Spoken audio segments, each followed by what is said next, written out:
بسم اللہ الرحمن الرحیم۔ میں آپ کو مولانا جلال الدین رومی کے زندگی کا تیسرا حصہ آپ سے شیئر کروں گا، سماعت فرمائیے گا۔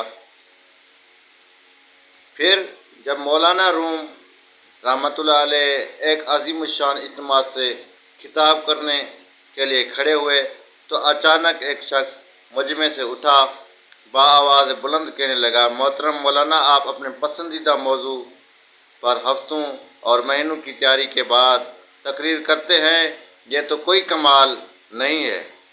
اس طرح تو کوئی شخص بھی اپنے علم کا مظاہرہ کر سکتا ہے۔ پھر آپ نے کیا خوب کہا، میں نے کبھی اپنی کمالات کا دعویٰ نہیں کیا۔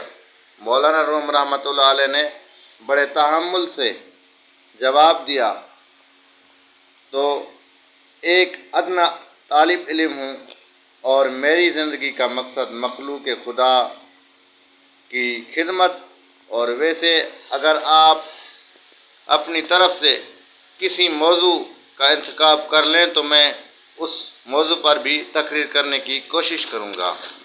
مولانا روم رحمۃ اللہ علیہ کا جواب سن کر ہزاروں انسانوں کے مجمع پر گہرا سکوت چھا گیا۔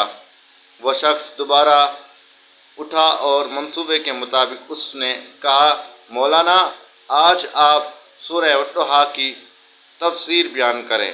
یہ کہہ کر وہ شخص اپنی نشست پر بیٹھ گیا۔ اس شخص کا خیال تھا کہ مولانا جلال الدین رومی رحمۃ اللہ علیہ کی فی البدیہ موضوع پر تقریر کرنے سے عاجز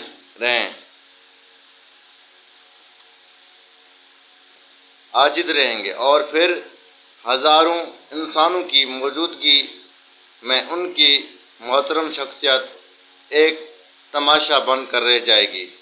ایک لمحے کے لیے مولانا روم کے ہونٹوں پر ہلکا سا تبسم ابھرا، پھر آپ نے اپنے اللہ کی کبریائی بیان کی اور حضور صلی اللہ علیہ وآلہ وسلم پر درود سلام بھیجا۔ اس کے بعد انسانی ہجوم سے مخاطب ہوئے۔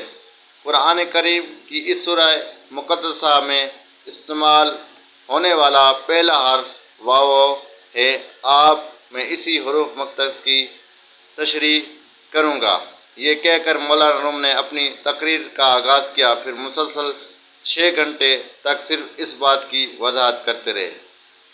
یہ تیسرا حصہ تھا۔ چوتھے حصے کے لیے آپ میرے چینل کو سبسکرائب کریں تاکہ میں آپ کے لیے تیسرا حصہ بناؤں۔ شکریہ۔ السلام علیکم۔